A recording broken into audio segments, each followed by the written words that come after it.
منظر گاؤں کی شاندار سفید حویلی کا تھا۔ سفید ستونوں والی خان حویلی اس وقت سارے گاؤں میں نمایاں تھی۔ اس کے ستون اتنے خوبصورت تھے کہ گاؤں کے گھروں سے نظر آتے تھے۔ آج اتوار کا دن تھا۔ ساری نوجوان پارٹی خواب خرگوش کے مزے لوٹ رہی تھی، اور ان سب میں ایک وجود ایسی بھی تھی جو کچن میں کھڑی ناشتہ بنا رہی تھی۔ سردی ہو، گرمی ہو، بہار ہو یا خزاں، اتوار ہو یا سوموار، وہ سارے گھر کے کام کرتی تھی۔ اس کے لیے ہر دن ایک برابر تھا۔ وہ جلدی جلدی ناشتہ بنا رہی تھی۔ کچن کے دروازے سے اندر جھانک کر دیکھے تو اس کی پشت نظر آ رہی تھی۔ ہلکے پیلے رنگ کے سادے سے شلوار قمیض میں دوپٹہ سر پر ٹکائے وہ روٹیاں بنا رہی تھی۔ اتنے میں سیڑھیوں پر کھڑی بڑی تائی کی آواز کانوں میں پڑی، کہاں چلی گئی ہو کم وقت؟ ان کی آواز پر وہ فوراً پلٹی۔ اس کا چہرہ واضح ہوا، ہلکی بوری آنکھیں، خوبصورت نقش نین، سفید دھودیا چہرہ۔ اس کا دوپٹہ پھسلتا ہوا شانوں تک آ چکا تھا۔ وہ بھاگتی ہوئی کچن سے باہر نکلی۔ جی کیا ہوا تائی جی؟ اس نے کچھ شائستگی سے پوچھا۔ اس کی آواز ایسی خوبصورت تھی جیسے چڑیا میٹھے گیت سنا رہی ہو۔ کہاں مر گئی تھی؟ تمہیں پتہ نہیں میں کتنی آوازیں دے رہی ہوں؟ تائی کو تو غصہ ایسا آیا کہ حد نہیں۔ وہ تائی جی میں تایا جی کا ناشتہ بنا رہی تھی، تو کیا احسان کر رہی تھی؟ تائی غصے سے گرجی، اس پر برس رہی تھی، اور وہ جانتی تھی ہر بار اس کے ساتھ ایسا ہی سلوک کیا جاتا ہے۔ وہ خاموش رہی۔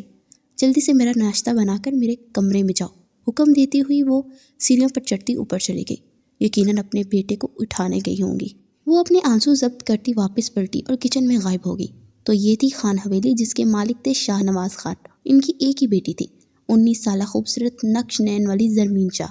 نواب خان وہ شاہ نواز خان کی اکلوتی بیٹی تھی۔ سالوں پہلے جب وہ چھوٹی تھی، ایک کار ایکسیڈنٹ میں اس کے والدین کی موت ہو چکی تھی۔ شاہ نواز خان سے وہ بڑے بھائی تھے، ایک شاہ میر خان تھا اور دوسرا شاہویز خان۔ شاہ میر خان سب سے بڑے بھائی تھے اور اس وقت گاؤں کے حکمران تھے، یعنی کہ وہ اس گاؤں کے سردار تھے۔ ان کی بیوی تھی شازیہ بیگم۔ ان کے 2 جوان بیٹے تھے اور ایک بیٹی تھی۔ بڑا بیٹا رمیز جو کہ ابراڈ کی یونیورسٹی میں اپنی پڑھائی مکمل کیے 2 دن بعد پاکستان واپس آ رہا تھا، اور اس سے چھوٹا تبریز، اور ایک بیٹی تھی 24 سالہ زمل، اور ان سے چھوٹے تایا اور تائی اس وقت حویلی میں موجود نہیں تھے۔ ان کا اکلوتا بیٹا تھا۔ وہ اپنے بیٹے کے ساتھ اس حویلی سے کافی سال پہلے ہوئے جھگڑے کی وجہ سے جا چکے تھے۔ اصل میں اس کے تایا شاہویز خان ایک پولیس آفیسر تھے۔ ان کا تبادلہ ہوا، اس لیے وہ پاکستان کے دوسرے کونے میں شفٹ ہو چکے تھے۔ 10 بجے کا وقت تھا جب تبریز اور زمل سیڑھیاں اترتے نیچے آئے۔ زمل نے ایک نظر حیرت سے ان دونوں کو دیکھا۔ اسے اس ٹیبل پر بیٹھ کر کھانے کی اجازت تک نہ تھی۔ وہ بھی تو اس حویلی کا حصہ تھی۔ تایا نے تو کبھی اسے دیکھا ہی نہیں تھا، شاید بھول چکے تھے کہ وہ بھی اس حویلی کا خون ہے اور یہاں رہتی ہے۔ اس حویلی میں کوئی ایک بھی اس کا اپنا ہمدرد نہیں تھا۔ وہ واپس کچن کے اندر پلٹی اور جا کر خاموشی سے کام کرنے لگی۔ تائی، تایا اور ان کی بیٹی کو کبھی بھی غصہ نکالنا ہوتا اپنی کسی بات کا بھی تو وہ ہمیشہ زرمین پر نکلتا تھا، لیکن ان کا بیٹا تبریز ان سب سے الگ تھا۔ وہ ہمیشہ زرمین سے بھائیوں کی طرح ہی بات کرتا تھا، لیکن زرمین اپنی حد میں رہنا جانتی تھی۔ اس نے کبھی اپنے دل کی بات کسی کو نہیں بتائی تھی، کوئی تھا ہی نہیں اس کا اپنا۔ 2 دن ویسے ہی ہمیشہ کی طرح گزر گئے۔ یہ دوپہر کے 12 بجے کا وقت تھا جب رمیز خان نے اس حویلی کی دہلیز پر قدم رکھا۔ دن کے 12 بجے کے قریب 3 گاڑیاں خان حویلی کا گیٹ عبور کرتی اندر داخل ہوئی۔ سب سے پہلی گاڑی میں وہ اترا۔ آنکھوں پر سٹائلش گوگلز لگا رکھے تھے۔ گوگلز اتار کر اس نے اپنی پینٹ کی جیب میں لٹکائے۔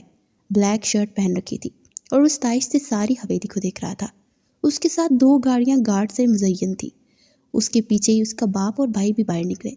پھر وہ اپنے قدم اندر بڑھاتے ہوئے حویلی میں داخل ہوا۔ حویلی کی دہلیز ہی اس کی ماں اور بہن خوشی خوشی اس کا استقبال کے لیے کری تھی، اور صبح سے زرمین کچن میں سارے کام کر رہی تھی۔ تائی نے ساری حویلی کی صفائی اس کے ذمہ لگا رکھی تھی کہ ان کا بیٹا سالوں بعد حویلی واپس آ رہا تھا۔ وہ مسکراتا ہوا اپنی ماں سے ملا، پھر بہن سے۔ اس کے بعد وہ سیدھا ڈائننگ ٹیبل پر ہی بیٹھ گئے اور سارے کھانا کھا رہے تھے۔ ڈائننگ ٹیبل پر خشک کپوں کی آوازیں آ رہی تھی، اور جو کچن میں کام کرتی زرمین کے کانوں میں صاف جا رہی تھی۔ وہ اپنے آنسو قابو کرتے بس اپنا کام کر رہی تھی۔ کام کرنے کے بعد وہ سب کے لیے چائے بنا کر کچن سے باہر نکلی تو تب رمیز کی نظر اس پر پڑی، اور ایسی پڑی کہ پلٹ نہ بھول گئی۔ 6 سال پاکستان سے باہر رہتے ہوئے ہر قسم کا حسن دیکھنے کے بعد بھی شاید اس نے اس سے زیادہ خوبصورت اپسرا ساری زندگی میں نہیں دیکھی تھی۔ وہ چائے رکھ کر کپ کی واپس پلٹ گئی، لیکن رمیز کی نظریں تو اب بھی اس جگہ تھی جہاں وہ چلتی ہوئی آ رہی تھی۔ اچانک اس کے دماغ میں یہ بات آئی کہ یہ لڑکی ہے کون؟ وہ فوراً زمل کی طرف پلٹا۔ زمل، یہ لڑکی کون تھی؟ زمل نے حیرت سے اپنے بھائی کو دیکھا۔ کون سی لڑکی؟ ارے وہی جو چائے دینے کے لیے آئی تھی۔ بھائی کی آواز سن کر جمل تمسخر سے مسکرائی۔ آپ نوکرانی ہی سمجھ سکتے ہیں۔ اس کے اس ایٹیٹیوڈ پر رمیز تھوڑا حیران ہوا۔ کیا مطلب کہ نوکرانی ہی سمجھ سکتا ہوں؟ وہ قطعاً اس کی بات نہیں سمجھا تھا۔ ارے بھائی میرا مطلب ہے وہ زمین ہے۔ یہ بتاتے ہوئے جمل کے لہجے میں کافی حقارت تھی اور رمیز نے سمجھنے والے انداز میں سر ہلایا۔ اسے یاد آیا جب وہ یہاں سے گیا تو شاید وہ 14 سال یا 15 سال کی تھی۔ حویلی پر رات اتر آئی تھی۔ وہ سارے کام کرتی ہوئی واپس اپنے کمرے میں گئی۔ کمرہ کم تھا اور اسٹور روم زیادہ تھا۔ چھوٹا سا کمرہ تھا جو زمین کو رہنے کے لیے دیا گیا تھا۔ ہر روز کی طرح آج رات بھی وہ چلتی ہوئی دیوار پر موجود ان تصویروں تک آئی۔ وہ تصویریں ان سب کی تھیں جن میں زمین آج بھی بہت محبت کرتی تھی۔ سب سے پہلی تصویر اس کے ماں باپ کی تھی۔ اس نے محبت سے تصویر پر ہاتھ پھیرا۔ دوسری تصویر اس کے تایا اور تائی کی تھی۔ ان کی تصویر پر ہاتھ پھیرتی وہ زیادہ غمگین ہوئی تھی اور آخر میں اس نے اس شخص کی تصویر پر ہاتھ پھیرا جو زمین کے لیے اس کی کل کائنات تھا۔ میں تم سے وعدہ کرتا ہوں تو میں ایک دن اس حویلی لینے کے لیے واپس ضرور آؤں گا۔ ماضی کے پنوں سے ایک شخص کی آواز اٹھتی ہوئی اس لڑکی کے کانوں میں پڑی اور زمین کی آنکھوں سے آنسو نکلتے گالوں پر پھسلنے لگے۔ تم جھوٹے ہو رحیم شاہویز خان، تم سر سے لے کر پاؤں تک جھوٹے ہو، تکلیف زدہ لہجے کے ساتھ کہتی ہوئی پوٹ پوٹ کر رو پڑی۔ کتنی ہی دیر اس تصویر کے سامنے کھڑی روتی رہی، پھر واپس پلٹی اور اپنے سنگل خستہ سے بیڈ پر لیٹی۔ سارا دن کام کرنے کی وجہ سے اس کی انگ انگ میں درد شروع ہو جاتی تھی، مگر وہ کسی کو نہیں بتا سکتی تھی کہ وہ کس قدر تکلیف میں ہے۔ کتنی ہی دیر نیند کی وادیوں میں اترتی چلی گئی۔ یہ اسلام آباد شہر کا منظر تھا۔ ریسٹورنٹ اور ہوٹلز ایریا میں ایک سب سے بڑھ کر ایک ہوٹل تھا جس کے سامنے ایک گاڑی آ کر کھڑی ہوئی۔ پھر اس میں سے ایک 27 سالہ نوجوان باہر نکلا۔ بلیک 3 پیس پہنے ہوئے، آنکھوں پر چشمہ لگائے وہ کافی سنجیدہ تھا۔ وہ ہوٹل میں داخل ہوا۔ اس کے داخل ہوتے ہی ساتھ اس کی پی اے فوراً حاضر ہوئی اور اسے آج کے سارے شیڈیول بتا رہی تھی۔ سر آج آپ کی 12 بجے ایس گروپ آف انڈسٹریز کے ساتھ میٹنگ ہے۔ اس کے بعد آپ کی 2 بجے لاہور کی فلائٹ ہے۔ اور وہ جو سنجیدگی سے چل رہا تھا اس کے بڑھتے قدموں کو ایک دم بریک لگی۔ لاہور کی فلائٹ؟ لیکن کیوں؟ آنکھوں سے چشمہ اتارے اس نے اپنی پی اے سے پوچھا۔ وہ پلٹا تو اس کا چہرہ واضح ہوا۔ گرین کانچ جیسی آنکھیں، سفید رنگت، کسرتی سینہ، وہ کافی خوبصورت ہینڈسم نوجوان تھا۔ ارے سر آپ نے ہی تو کہا تھا کہ لاسٹ ویک آپ کو لاہور بورڈ آف ڈائریکٹرز کی میٹنگ کے لیے جانا ہے۔ اسے یاد آیا۔ اوکے، کب تک سٹے ہے؟ سر 2 ویکس۔ اس بات پر اس کے چہرے پر اضطراب جھلکا۔ اوکے ٹھیک ہے، پھر 12 بجے والی میٹنگ کینسل کر دو۔ میرے خیال سے مجھے لاہور جانے کے لیے کچھ تیاری کرنی چاہیے۔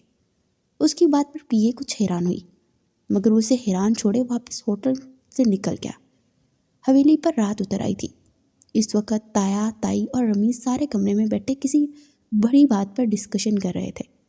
تم اچھے سے جانتے ہو یہ ساری حویلی شاہ نواز کے بعد اس کی بیٹی کے نام پر ہے اور ہمیں اس دولت کا ایک بھی ٹکا نہیں ملے گا۔ نہ جانے کیوں ابا نے کیا سوچ کر وہ حویلی شاہ نواز کے نام کی تھی، لیکن ہمیں ہر حال میں یہ ساری جائیداد چاہیے۔ صرف حویلی ہی نہیں، ساری کی ساری جائیداد اس لڑکی کے نام پر ہے۔ یہ شازیہ بیگم تھی جو اپنے بیٹے رمیز کے کانوں میں زہر انڈیل رہی تھی۔ سالوں پہلے ہی زمین کے دادا نے ساری حویلی اور ساری زمین شاہ نواز صاحب کے نام کر دی تھی اور ان کی موت کے بعد ہی ان کے بڑے بھائی شامیز گاؤں کے سردار بنے۔ اوہ ہو پاگل عورت، اس طرح ہم کیسے اس سے وہ ساری دولت حاصل کر سکتے ہیں؟ وہ دولت بیچ نہیں سکتی جب تک وہ 20 سال کی نہیں ہو جاتی۔ کوئی دولت کو ہاتھ نہیں لگا سکتا۔ ابھی اس کی عمر صرف 19 سال کی ہے۔ شاہ میر خان نے اپنی بیوی کی عقل پر ماتم کیا۔ رمیش ساری پراپرٹی کی فائلز دیکھ رہا تھا۔ کوئی فائدہ نہیں، پھر بھی وہ ساری پراپرٹی اس کی ہوگی تو بھی وہ دولت ہمارے ہاتھ نہیں لگی۔ اور اس کی بات پر دونوں حیران رہ گئے۔ دونوں کو حیرت کا جھٹکا لگا۔ یہ تم کیا کہہ رہے ہو؟ کیا مطلب وہ دولت ہمارے نام نہیں لگے گی؟ تائی کو تو اپنے دماغ میں ہتھوڑے بجتے ہوئے محسوس ہو رہے تھے۔ اس وصیت کے مطابق یہی کہا ہے کہ اگر شاہ نواز خان کو کچھ ہو جاتا ہے تو اس کی ساری جائیداد اس کی بیٹی کی ہو جائے گی، لیکن اس کی بیٹی کی دولت اس کو بیچنے یا خریدنے کا حق نہیں رکھتی۔ اس کے پاس حق نہیں ہوگا، وہ حق صرف اس کے شوہر کے پاس جائے گا۔ اور ایک پل کے لیے سارے کمرے میں سناٹا چھا گیا اور دوسرے ہی پل رمیز کے چہرے پر مسکراہٹ نمودار ہوئی۔ ویسے سودا زیادہ بڑا نہیں ہے۔ تائی نے حیرانگی سے دیکھا۔ تم کیا کرنے کے بارے میں سوچ رہے ہو؟ رمیز مسکرایا۔ شیطانی مسکراہٹ چہرے سے عیاں تھی۔ کچھ نہیں، میں سوچ رہا ہوں کیوں نہ ان کاغذات میں جس کے اس کا شوہر کی بات کی گئی ہے وہ میں ہی بن جاؤں۔ کمینگی کی مسکراہٹ کے ساتھ وہ کہتے اپنے ماں باپ کو حیران کر رہا تھا۔ یہ ناممکن ہے۔ تایا فوراً بول اٹھے، اوہ ابا، ناممکن کچھ نہیں ہوتا، بس ناممکن کو ممکن بنانا پڑتا ہے، اور بس دیکھتے جائیے میں کیسے یہ سب کو ممکن کرتا ہوں۔ بس اب آپ لوگوں کو وہ کرنا ہے جو میں کہوں گا۔ اب وہ ان دونوں کو کوئی پلان سمجھا رہا تھا اور اس کے ماں باپ بہت غور سے سن رہے تھے۔ رات کے 8 بجے کا وقت تھا۔ اسے لاہور آئے کچھ ہی دیر ہوئی تھی۔ وہ اس وقت لاہور کے سب سے VIP ہوٹل میں رکا ہوا تھا۔ ہوٹل کے لگژری روم کے ٹیرس پر کھڑا وہ لاہور کی سڑکوں کو دیکھ رہا تھا۔ آنکھوں کے سامنے بہت ساری بولی بسری یادیں نمایاں ہوئی تھی۔ پلیز مت جائیں، میں اکیلی کیسے رہوں گی، رک جائیں۔ اس معصوم بچی کو رونے کی آوازیں کانوں میں پڑ رہی تھی۔ اسے لگ رہا تھا وہ آج بھی اسے پکار رہی ہے۔ اس نے آنکھیں بند کی تو آنکھوں کی اسکرین پر اس 7 سالہ بچی کا چہرہ پوری آب و تاب کے ساتھ نمایاں ہوا۔ پورے 12 سال گزر گئے تھے اور 12 سال میں بہت کچھ بدل گیا تھا۔ کیا آج بھی اسے یاد کرتی ہوگی؟ بس یہی سوچتا رہتا تھا، کیا وہ آج بھی اسے پکارتی ہوگی؟ وہ آج کیسی ہوگی؟ اتنے سارے سوال اس کی ذہن کی اسکرین پر نمایاں ہوئے تھے، مگر جواب کہیں بھی نہیں تھا۔ حویلی پر رات اتر رہی تھی۔ وہ سارے کام کیے اپنے کمرے میں بند تھی۔ تائی اس کمرے میں داخل ہوئی۔ جاؤ 1 کپ چائے کا بناؤ اور رمیز کے کمرے میں دے کر آؤ، اس کی طبیعت خراب ہے۔ اسے حکم صادر کیا اور کمرے سے باہر نکل گئی۔ انہوں نے ایک بار بھی زرمین کی بات سننے کی کوشش نہیں کی۔ رات کے اس پہر وہ اس کے کمرے میں نہیں جانا چاہتی تھی، لیکن جانتی تھی کہ تائی کی بات نہیں مانی تو اسے تھپڑ پڑیں گے۔ وہ اپنے اضطراب کو قابو کرتی کچن میں داخل ہوئی۔ چائے کا کپ بنایا اور وہ ڈرتی ہوئی سیڑھیاں چڑھتی رمیز خان کے کمرے کے باہر پہنچ چکی تھی۔ عین اسی وقت رات کی اس پہر حویلی کے آسمان پر بادل بہت زور سے گرجے۔ یوں محسوس ہوتا تھا آج کی رات کوئی طوفان آنے والا ہے۔ زرمین نے ڈرتے ڈرتے دروازے پر دستک دی۔ کچھ دیر بعد رمیز خان دروازہ کھولے زرمین کے سامنے کھڑا تھا۔ اس نے سوالیہ نظروں سے زرمین کو دیکھا تو زرمین نے بنا کچھ کہے چائے کا مگ اس کی آنکھوں کے سامنے کیا۔ اس کا اشارہ سمجھ رمیز گویا ہوا، اندر آ کر بیڈ کی سائڈ ٹیبل پر رکھ دو۔ یہ سن زرمین کا دل جو پہلے ہی خوف سے وجہ سے سپیڈ سے دھڑک رہا تھا، اب کہ وہ اس کے اوزان خطا ہوئے۔ نہیں، آپ یہیں سے لے لیں، مجھے نیچے بہت سارے کام ہیں۔ زرمین کی بات سن کر رمیز خان کو غصہ آ گیا۔ کہا نا اندر آ کے رکھو تو مطلب رکھو۔ اس بار رمیز خان نے عجیب جنونی اور سرد لہجے میں کہا۔ یہ سن زرمین اندر تک لرز گئی، مگر اسے کسی بھی حالت میں یہاں دروازے سے ہی واپس لوٹ کر جانا تھا، اس لیے وہ اب غصے میں بولی، میں آپ کی نوکر نہیں ہوں۔ یہ کہتے ساتھ زرمین نے دروازے کے پاس فلاور واز کی ٹیبل پر وہ چائے کا کپ رکھا اور فوراً واپس مڑ گئی۔ اس کی یہ حرکت دیکھ رمیز کو بہت غصہ آیا کہ حد نہیں۔ زرمین سیڑھیاں بھاگنے کے انداز سے پھلانگتے ہوئے اب دوسرے فلور پر آ چکی تھی۔ اس سے پہلے کہ وہ نیچے والے فلور کی پہلی سیڑھی پر قدم رکھتی، ایک جھٹکے سے رمیز نے زرمین کی کلائی کو اپنے مضبوط ہاتھ کی گرفت میں لیا اور اسے دیوار کے ساتھ پن کیا۔ یہ سب اتنی جلدی ہوا کہ زرمین سمجھ نہ سکی۔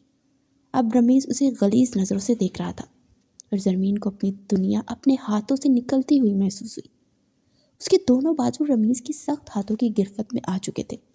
رمیز زرمین کے کان کے پاس آہستہ آواز میں گھرجا، سمجھتی کیا ہو تم آخر اپنے آپ کو؟ میں آج تک دنیا کی کسی لڑکی نے مجھے اگنور نہیں کیا اور تم کچھ زیادہ ہی پارسا بنی پھرتی ہو، مگر آج میں تمہاری ساری پارسائی اتار دوں گا۔ وہ جب سے آیا تھا یہ بات اس نے بہت اچھے سے نوٹ کر لی تھی کہ زرمین نے اسے ایک نظر دیکھنا بھی گوارا نہیں سمجھا۔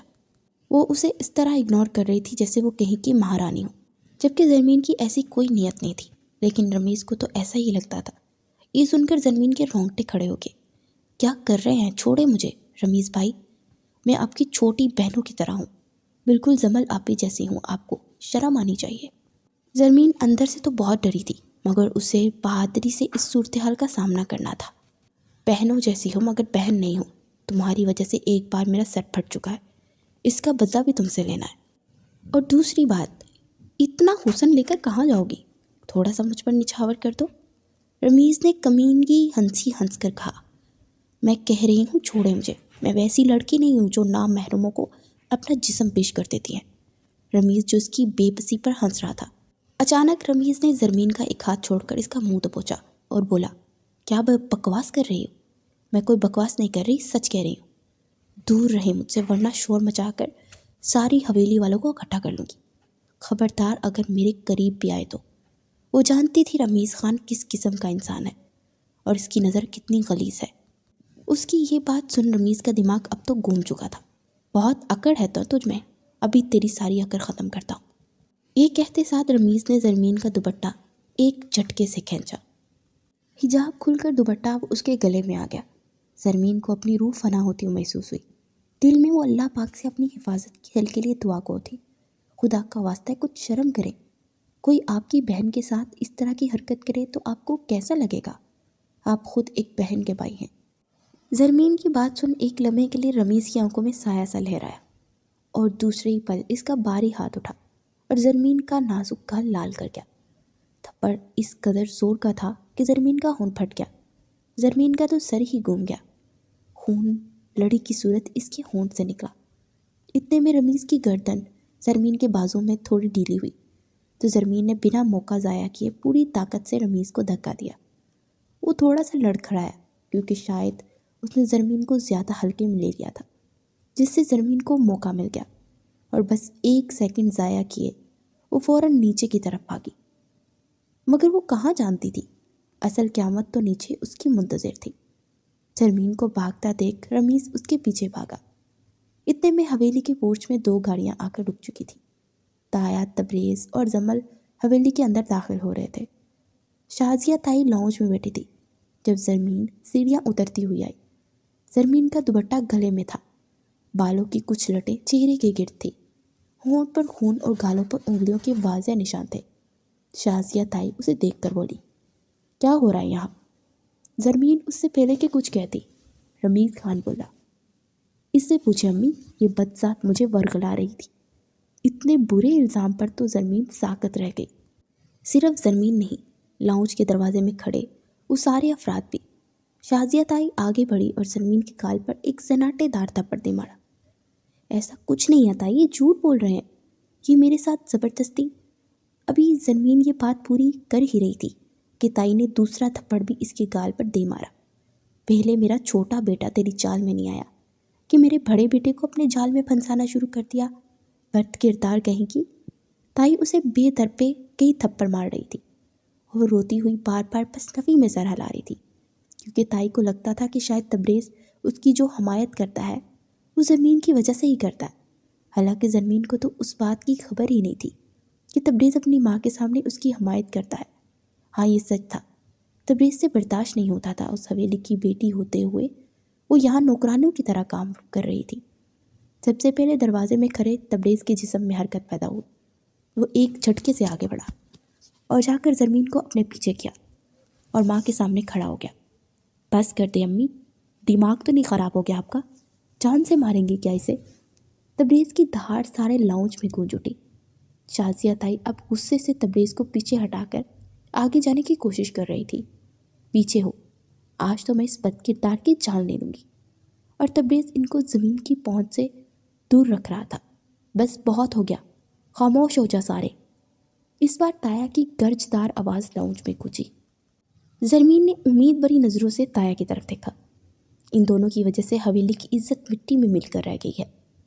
حویلی کی عزت کا سوال ہے، اس لیے میں سردار شاہ میر خان فیصلہ کرتا ہوں 3 دن بعد زرمین اور رمیز کا نکاح ہوگا۔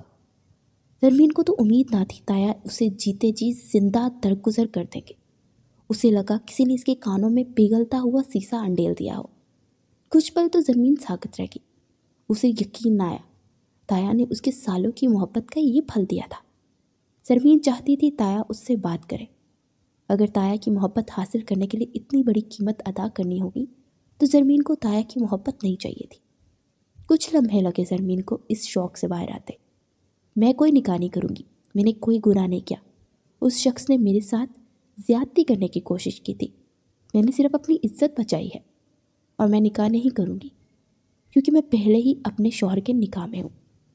اس بار زرمین چیخ پڑی، میں فیصلہ کر چکا ہوں۔ تایا زرمین کو دیکھ سرد لہجے میں گویا ہوئے، آنکھیں ہنوز ہر طرح کے تاثر سے خالی تھی۔ میں آپ کو بتا چکی ہوں، میں نکاح پر نکاح جیسا گناہ نہیں کروں گی۔ میں اپنے شوہر کی امانت ہوں اور میں نے نہ اس امانت میں کوئی خیانت کی ہے نہ ہی کروں گی۔ بے شک آپ مجھے جان سے مار دیں، مجھے مرنا منظور ہے، مگر آپ کا یہ فیصلہ؟ ایک بار پھر زرمین مضبوط لہجے میں اونچی آواز میں بولی۔ رونا تو وہ بھول ہی چکی تھی۔ کس شوہر کی بات کر رہی ہو جو سالوں پہلے تمہیں اس حویلی میں چھوڑ کر جا چکا تھا؟ وہ تو شاید اب تک مر چکا ہو۔ اس بار طنز کا تیر زمل کی طرف سے آیا تھا۔ وہ اس موقع پر زمین کا دل چھلنی کرنے سے باز نہیں آ رہی تھی۔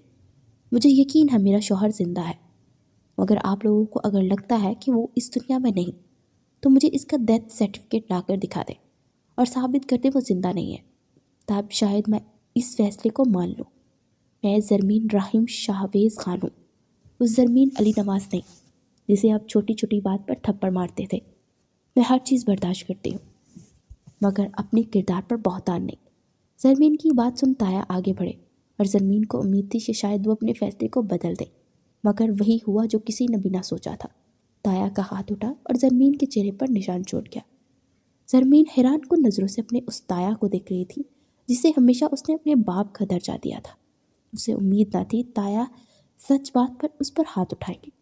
تایا یا زمل تو پھر بھی اسے تھپڑ مار دیتے تھے، مگر اسے اپنے تایا سے امید نہ تھی۔ آج جو ایک چھوٹی سی امید کی رمق تھی وہ بھی ٹوٹ گئی تھی۔ امید کے ساتھ ہی زرمین کے دل میں بھی چھن سے کچھ ٹوٹا تھا۔ تمہارا نکاح ہوگا تو مطلب ہوگا، میں بھی دیکھتا ہوں کون روکتا ہے اس نکاح کو۔ یہ سب اپنی بیہودہ حرکتیں کرنے سے پہلے سوچنا تھا کہ تم امانت تھی کسی کی۔ اب کی بار تایا اونچی آواز میں دھاڑے۔ ایک قیامت ہی تو آ رہی تھی زرمین کی زندگی میں۔ زرمین ساکت نگاہوں سے تایا کی طرف دیکھ رہی تھی۔ اس کی آنکھیں خالی ہو چکی تھی، اب وہ خالی خالی نگاہوں سے تایا کو تک رہی تھی۔ تایا فیصلہ سناتے لاؤنج سے جا چکے تھے۔ آہستہ آہستہ سب نکلتے گئے اور زرمین جہاں کھڑی تھی وہیں کی وہیں رہ گئی۔ رمیز خان اس کی زندگی میں زہر انڈیل کر اپنے کمرے میں جا چکا تھا۔ پیچھے زرین لاؤنج کے فرش پر گر گئی اور پوٹ پوٹ کر رو دی۔ اگر آج راحیم یہاں ہوتا تو اس رمیز خان کی ہمت نہ ہوتی راحیم کی بیوی کی طرف آنکھ اٹھا کر دیکھنے کی۔ سارا دکھ اسی بات کا ہی تو تھا کہ راحیم اس کی زندگی میں کہیں تھا ہی نہیں۔ ماضی میں ہی علی نواز خان نے اپنی بیٹی زرمین کا نکاح اپنے بھائی کے بیٹے راحیم سے کر دیا تھا۔ انہیں اپنی بیٹی کی زندگی کے حوالے سے کافی ایشوز تھے، کچھ انسیکیورٹیز تھی۔ انہیں یہی بہتر لگا اپنی بیٹی کا نکاح کر دے۔ سالوں پہلے جب زرمین کے دوسرے نمبر والے تایا شاہویز خان نے اپنے تبادلے کی بات اپنے باپ کو بتائی اور یہ کہا کہ وہ زرمین اور راحیم کے ساتھ اس حویلی سے ہمیشہ کے لیے جا رہے ہیں، تو یہ سن ان کے باپ کو بہت غصہ آیا۔ انہوں نے سختی سے منع کیا کہ راحیم کہیں نہیں جائے گا، کیونکہ وہ چاہتے تھے راحیم اس گاؤں کا اگلا سردار بنے۔ یہ علی نواز اور اس کی بیوی کو موت کے بعد کی بات ہے، لیکن اپنے باپ کی یہ بات سن شاہویز خان کو پسند نہیں تھی، اس لیے وہ زبردستی اپنے بیٹے کو ساتھ دے گئے۔ لیکن راحیم جانے سے پہلے زرمین سے یہ وعدہ کر کے کیا تھا کہ کچھ بھی ہو جائے میں تمہیں اس حویلی سے واپس لینے آنے کے لیے ضرور آؤں گا۔ نہ جانے وہ کہاں چلا گیا تھا، سالوں گزر گئے، وہ کبھی واپس نہیں آیا۔ رات گہری ہو گئی تھی۔ وہ اپنے آنسو پوچھتی اپنے کمرے میں آئی اور پھر اپنے بیڈ پر گدا اٹھایا اور وہاں ایک طے شدہ کاغذ پڑا تھا۔ اسے نکالا، آنکھوں کے سامنے کیا تو اسلام آباد کے کسی گھر کا پتہ تھا۔ وہ نہیں جانتی تھی آج اب تک اس گھر میں کوئی رہتا ہوگا یا نہیں، لیکن اسے یاد تھا جانے سے پہلے راحیم نے اس کے ہاتھ میں یہ تھمایا تھا، اگر کوئی ایمرجنسی ہو تو اس پتے پر خط لکھنا۔ ویسے اب خط تو لکھنے کے زمانے نہیں تھے، مگر اس کے پاس اپنے شوہر سے رابطہ کرنے کے لیے کوئی دوسرا ذریعہ نہیں تھا۔ وہ فوراً ایک کاغذ قلم لے کر بیڈ پر بیٹھی اور اب اس کاغذ پر چند سطور لکھ رہی تھی۔ سلام، حال احوال پوچھنے کا وقت نہیں، میں وہی ہوں جو ایک وقت میں آپ زری کہا کرتے تھے۔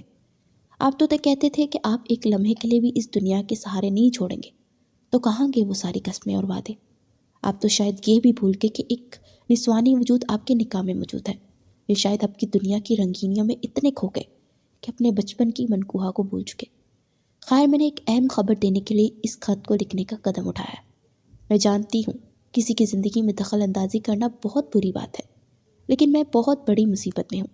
3 دن بعد میرا زبردستی تایا اپنے بڑے بیٹے سے نکاح کروا رہے ہیں۔ یہ نکاح نہیں کرنا چاہتی اور کر بھی نہیں سکتی، کیونکہ میں آپ کے نکاح میں ہوں۔ ویسے بھی میں اس دنیا میں آپ کے علاوہ کبھی کسی مرد کا تصور نہیں کر سکتی۔ اگر آپ کے اندر کوئی غیرت ہوگی، امید ہے آپ میرا نکاح رکوا دیں گے۔ ویسے کیا ہی وقت آ گیا، میں جو بچپن پر آپ پر حکم چلایا کرتی تھی اور آج آپ سے ریکویسٹ کرنے کے بعد بھی قابل نہیں رہی۔ خدا حافظ، آپ کی زری۔ یہ خط لکھتے کتنے ہی آنسو تھے جو اس کی آنکھوں سے نکلتے بے مول ہوئے اور اس کاغذ کے پنے میں جذب ہوئے۔ اس خط کو فوراً ایک کور میں ڈال کر وہ حویلی سے باہر نکلی۔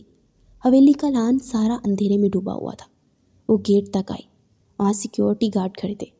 زرمین نے بڑی سی کالی چادر اوڑھ رکھی تھی۔ چاچا، اس نے وہاں کھڑے ایک بوڑھے آدمی کو اشارہ کیا۔ وہ کافی مہربان تھے اور زرمین کے باپ کے وفادار تھے۔ جی بیٹا، بولے۔ وہ حیران تھے، رات کے اس پہر زرمین کو اس وقت حویلی سے باہر نہیں ہونا چاہیے تھا۔ میں بہت بڑی مصیبت میں ہوں، پلیز میری مدد کر دیں۔ اگر آپ نے کبھی مجھے اپنی بیٹی سمجھا ہوگا تو صرف ایک احسان کر دیں، یہ خط ابھی اور اسی وقت پوسٹ کر دیں۔ اس نے وہ خط ان کی طرف بڑھایا۔ فکر مت کرے بیٹا، میں ابھی کر کے آتا ہوں۔ وہ جانتے تھے اس حویلی میں زرمین کے ساتھ کیسا سلوک ہوتا ہے۔ وہ فوراً حویلی سے باہر کی جانب چلے گئے اور زرمین دل پر پتھر رکھ کر اندر چلی گئی۔ وہ نہیں جانتی تھی وہ ستمگر آئے گا یا نہیں۔ وہ یہ بھی نہیں جانتی تھی کہ وہ سالوں بعد کیسا دکھتا ہوگا، لیکن اس نے ہمیشہ اس سے ہی محبت کی تھی۔ وہ اس کا محرم تھا، وہ اس کا محافظ تھا، اور آج اسے ثابت کرنا ہی ہوگا کہ اس کے لیے زرمین کوئی حیثیت رکھتی ہے یا نہیں۔ یہ 3 دن اسے سولی پر لٹک کر گزارنے تھے، اور ویسا ہی ہوا۔ وہ 3 دن کمرے میں بند رہی۔ اس بار تائی نے بھی اسے اس کے حال پر چھوڑ دیا تھا، کسی کام کا کوئی حکم نہیں دیا۔ 3 دن گزر چکے تھے۔ اسے امید تھی وہ خط اس تک پہنچ چکا ہوگا، کیا وہ یہاں آئے گا؟ بس وہ یہی سوچ رہی تھی۔ لاہور کا ایک فیمس انڈسٹری کا منظر تھا، جس کے میٹنگ روم میں وہ اس وقت اپنے سامنے بیٹھے نوجوان سے کوئی ضروری پوائنٹس ڈسکس کر رہا تھا جب اس کی پی اے کا اسے فون آیا۔ وہ جانتا تھا کوئی ضروری بات ہوگی، جس کی وجہ سے اس کی پی اے اسے فون کر رہی تھی۔ اس نے میٹنگ وہیں روکتے ہوئے اپنا موبائل اٹھایا اور کان سے لگایا۔ اس کے کان سے لگانے کی دیر تھی کہ دوسری طرف پی اے نے شائستگی سے وضاحت دی، سوری سر، آپ کو ڈسٹرب نہیں کرنا چاہتی تھی، مگر بات بہت ضروری ہے۔ وہ جانتی تھی اس کی دوست کا رویہ کیسا ہے، اس کی طبیعت کیسی ہے۔ اٹس اوکے، کوئی بات نہیں، بتاؤ کیا ضروری بات ہے۔ اسے نرمی سے بات کرتا دیکھ اس کی پی اے کو حوصلہ ہوا۔ وہ سر، آپ نے کہا تھا نا کہ آپ کے آبائی گھر کے ایڈریس پر کوئی بھی خبر آئے تو میں آپ کو فوراً بتاؤں۔ سر، اس ایڈریس پر ایک لیٹر آیا ہے۔ اور وہ جو بے نیاز بیٹھا تھا اس کی بات سن ایک دم چونک کر ہوش میں آیا۔ کیا؟ کیسا خط؟ ایک کام کرو، اس خط کو فوراً فوٹو سینڈ کرو۔ وہ بے چین ہوا تھا۔ اوکے سر، میں ابھی سینڈ کرتی ہوں۔ پی اے نے جواب دیا اور فون رکھا۔ 2 منٹ بعد اس کے موبائل پر خط کی تصویر آ چکی تھی۔ سلام، حال احوال پوچھنے کا وقت نہیں، میں وہی ہوں جسے ایک وقت میں آپ زری کہا کرتے تھے۔ آپ تو کہتے تھے آپ مجھے ایک لمحے کے لیے بھی اس دنیا کے سہارے نہیں چھوڑیں گے، تو کہاں گئے وہ ساری قسمیں اور وعدے؟ آپ تو شاید یہ بھی بھول گئے کہ ایک نسوانی وجود آپ کے نکاح میں موجود ہے، یا شاید آپ اس دنیا کی رنگینیوں میں اتنے کھو گئے کہ اپنے بچپن کی منقوہہ کو بھول گئے۔ خیر، میں نے ایک اہم خبر دینے کے لیے اس خط کو لکھنے کا قدم اٹھایا ہے۔ میں جانتی ہوں کسی کی زندگی میں دخل اندازی کرنا بہت بری بات ہے، لیکن میں بہت بڑی مصیبت میں ہوں۔ 3 دن بعد میرا زبردستی نکاح تایا اپنے بڑے بیٹے سے کروا رہے ہیں۔ میں یہ نکاح نہیں کرنا چاہتی اور کر بھی نہیں سکتی، کیونکہ میں آپ کے نکاح میں ہوں۔ ویسے بھی میں اس دنیا میں آپ کے علاوہ کسی مرد کا تصور نہیں کر سکتی۔ اگر آپ کے اندر کوئی غیرت ہوگی، امید ہے آپ میرا نکاح رکوا دیں گے۔ ویسے کیا ہی وقت آ گیا، میں جو بچپن میں آپ پر حکم چلایا کرتی تھی اور آج آپ سے ریکویسٹ کرنے کے قابل بھی نہیں رہی۔ خدا حافظ، آپ کی زری۔ جیسے جیسے وہ خط پڑھ رہا تھا ویسے ویسے اس کے چہرے کے تاثرات سخت ہو رہے تھے، اور خط کے آخر تک تو اس کا چہرہ سارا سرخ ہو گیا۔ آنکھوں میں بھی سرخی چھا گئی تھی۔ وہ 1 منٹ سے پہلے میٹنگ روم سے باہر کی طرف بھاگا تھا۔ 3 دن گزر چکے تھے اور زرمین کا ابھی تک انتظار سولی پر لٹکا تھا۔ اسے کہیں نہ کہیں امید تھی وہ ضرور آئے گا۔ نہ جانے کیسا احساس تھا یا کیسا اندھا یقین تھا کہ اس کی خاطر وہ ضرور آئے گا، لیکن وہ نہیں آیا۔ راہیم خام تو نہیں آیا، لیکن اس کے نکاح کا وقت آ گیا۔ وہ نکاح جو حقیقت میں ایک گناہ تھا۔ ایک عورت کبھی بھی ایک مرد کے نکاح میں رہتے ہوئے کسی دوسرے مرد سے نکاح نہیں کر سکتی۔ یہ بہت بڑا گناہ ہے۔ تائی نے اسے زبردستی ایک کامدار سوٹ پہننے کے لیے مجبور کیا، اور اب نہ جانے وہ بیوٹیشین کے سر پر کھڑی سے کون کون سی ہدایت دے رہی تھی، اور زرمین سن ہوتے ذہن کے ساتھ خالی خالی نگاہوں لیے ساکت بیٹھی تھی۔ کتنا اعتبار تھا کہ وہ شخص آئے گا، لیکن وہ نہیں آیا۔ اس کا سادہ سا میک اپ کیے اب وہ اسے لاؤنج میں لے کر جا رہے تھے۔ اور وہ زندہ لاش کی طرح بس چلتی جا رہی تھی، جیسے آج زندگی کی رمق ہی ختم ہو گئی ہو۔ وہ نہیں جانتی تھی اسے کب لاؤنج میں بٹھا دیا گیا، کون کون سے مہمان یہاں پر موجود تھے، وہ کچھ بھی نہیں جانتی تھی۔ بس اسے اتنا پتا تھا کہ وہ راحیم شاہویز خان کی بیوی ہے۔ اس سے زیادہ اس کے دماغ میں کوئی بات پروسیس ہی نہیں ہو رہی تھی۔ پورے 12 سال بعد وہ اس گاؤں میں داخل ہوا تھا۔ اس کی گاڑی بہت تیزی سے گاؤں کی حدود میں داخل ہوتی، سیدھی خان حویلی کی طرف رواں دواتی۔ اس کے ساتھ بہت سارے گارڈز تھے۔ یقیناً وہ گارڈ اس وقت اپنی بزنس پارٹنرز کے لیے لایا تھا۔ اس کا غصہ آسمانوں کو چھو رہا تھا۔ کیسے کوئی دوسرا اس کی بیوی کو اپنا بنانے کے بارے میں سوچ سکتا تھا؟ خون کھول رہا تھا، دل جل رہا تھا۔ اس کی گاڑی بہت تیزی سے خان حویلی کے گیٹ کو کراس کرتی اندر بورچ میں آ کر رکی۔ وہ ایک ہی جھٹکے میں گاڑی سے اترا اور پھر فوراً بنا کسی کو دیکھ کے اندر کی طرف بڑھا تھا۔ اس کی چال میں آج واضح غصہ تھا۔ اس کی آنکھوں میں اتنی وحشت تھی کہ کوئی دیکھتا تو کام کر رہ جاتا۔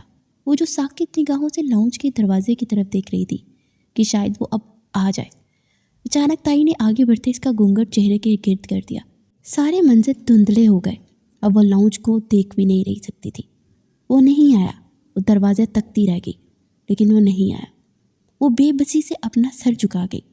عین اس وقت جس وقت زمین نے اپنا سر جھکایا، اسی وقت وہ لاؤنج میں داخل ہوا اور سامنے کا منظر دیکھ کر راحیم شاہویز خان کے جسم میں شرارے پھوٹ پڑے۔ کیا ہو رہا ہے یہاں؟ وہ اونچے لہجے میں چلایا۔ اس کی آواز سے ہر فرد دہل اٹھا، یہاں تک کہ زرمین نے بے حد حیرت اور بے یقینی سے چہرہ اٹھائے آواز کی سمت دیکھا، لیکن سامنے جو آنکھوں پر موجود گھونگھٹ تھا اس سے وہ واضح دیکھ نہیں سکی۔ ہمت کیسے ہوئی میری بیوی کے ساتھ زبردستی نکاح کرنے کی؟ سوچ بھی کیسے لیا اس کا نکاح پہ نکاح کروا کر اتنا برا گناہ کریں گے، اور میں یہ ہونے دوں گا؟ وہ اپنی پوری طاقت سے چلایا تھا۔ اس کی آواز حویلی کے لاؤنج میں اس طرح گونجی جیسے لاؤنج کی دیواریں بھی کام کر رہ گئی، اور زرمین کی آنکھوں سے آنسو نکلتے ہوئے گالوں پر بہنے لگے۔ وہ 1 منٹ سے پہلے اس جگہ سے اٹھی۔ اس صوفے کے دوسری طرف رمیز خان بیٹھا تھا۔ وہ اس سے کچھ فاصلے پر بیٹھی تھی۔ کون ہو تم؟ یہاں کیا کر رہے ہو؟ یہ تایا کی آواز تھی۔ ان کی آواز سن راحیم کے چہرے پر استحاثیہ مسکراہٹ نمودار ہوئی۔ اوہ، تو آپ مجھے پہچان ہی نہیں رہے۔ کوئی بات نہیں، میں اپنا تعارف کروا دیتا ہوں۔ میں راحیم شاہویز خان، اس حویلی کا پوتا، اور جس لڑکی کا آپ نکاح کروا رہے ہیں نا، وہ میری بیوی ہے۔ ہمت کیسی ہوئی میری بیوی کو اپنے بیٹے کے پہلو میں زبردستی بٹھانے کی؟ وہ چلایا تھا، اور اس کا چلانا تایا اور تائی کے اعصابوں پر بم کی طرح پھٹا تھا۔ وہ ایک جھٹکے سے اپنا چہرہ اس کے گھونگھٹ سے آزاد کروا چکی تھی، جس کے اوپر رمیز کی دلہن لکھا تھا۔ اس نے دھندلاتی ہوئی بصیرت کے ساتھ اس شخص کو دیکھنا چاہا۔ خوبصورتی کی مثال اس کی کانچ جیسی سبز آنکھیں اس وقت سرخ ہو رہی تھی۔ زرمین کا دل چاہا بھاگ کر جا اور اس کے سینے میں چھپ جائے، لیکن وہ اتنا اختیار نہیں رکھتی تھی کیونکہ درمیان میں 12 سالوں کا فاصلہ آ چکا تھا۔ وہ بس ایک سائڈ پر کھڑی چہرہ جھکائے آنسو بہا رہی تھی۔ وہ ایک جھٹکے سے اس تک پہنچا، اس سے پہلے کہ اس کے گارڈز تھے۔ ان سب کو اٹھاؤ اور پولیس کے حوالے کرو۔ ان لوگوں نے ہمت کیسے کی میری بیوی کے ساتھ زبردستی کرنے کی، کہ میری بیوی پر ظلم ستم کرتے رہے ہیں؟ ان کو کیا لگا تھا میں بے خبر رہوں گا؟ وہ چلایا تھا، اور اس چلانے کے دوران اس نے زرمین کا ہاتھ اپنے ہاتھ میں پکڑا اور 1 منٹ وہاں نہیں رکا، فوراً حویلی سے باہر کی طرف بڑھا۔ پیچھے وہ سارے گارڈز رمیز اور تایا کو پکڑ اب پولیس کی وین میں بٹھا رہے تھے۔ وہ پولیس کو بھی ساتھ لایا تھا۔ تایا اور تائی گر گرا رہے تھے۔ سمل نے تو حیرت سے اس امیر اور ہینڈسم شخص کو دیکھا۔ تائی چینک چینک کر اسے روک رہی تھی، لیکن وہ بہرا ہو چکا تھا، اور زرمین حیرت سے اپنا ہاتھ اس کے مضبوط توانا ہاتھ میں دیکھ رہی تھی۔ وہ اسے اپنے گاڑی تک لایا، فرنٹ سیٹ کھول کر اسے بٹھایا۔ اس کی فراک جو گاڑی سے باہر لٹک رہی تھی اسے اٹھا کر گاڑی کے اندر ٹھیک سے رکھا، اور پھر دروازہ بند کیے وہ ڈرائنگ سیٹ تک آیا۔ اس کے بعد اس نے گاڑی سٹارٹ کی اور گاڑی حویلی کی روش کو عبور کرتی باہر نکلی، اور 2 منٹ بعد گاڑی گاؤں کی حدود سے باہر نکل چکی تھی۔ زرمین کی ہمت نہ ہو سکی وہ اس شخص کو دوبارہ دیکھتی۔ اس کا حسن تھا کہ اس کی آنکھیں چندیا چکی تھی۔ وہ اپنا چہرہ جھکائے بس اپنی ہتھیلیوں کو دیکھ رہی تھی۔ اس نے ایک بار بھی کسی قسم کی کوئی مزاحمت کرنے کی کوشش نہیں کی، بس وہ جہاں لے کر جا رہا تھا وہ جا رہی تھی۔ آخری لمحات میں وہ آ چکا تھا، ورنہ کسی بھی وقت اس کا نکاح رمیز سے کر دیا جاتا۔ اسے تو یہ سمجھ نہیں آ رہی تھی اسے خوش ہونا چاہیے یا رونا چاہیے۔ جب سر جھکائے وہ تھک گئی تو اپنا چہرہ اٹھایا اور سیٹ کی پشت سے تھر ٹکائے وہ باہر گزرتے مناظر دیکھ رہی تھی۔ وہ ضبط کرتے کوشش کر رہا تھا کہ اپنی ڈرائیونگ کی سپیڈ سلو رکھے،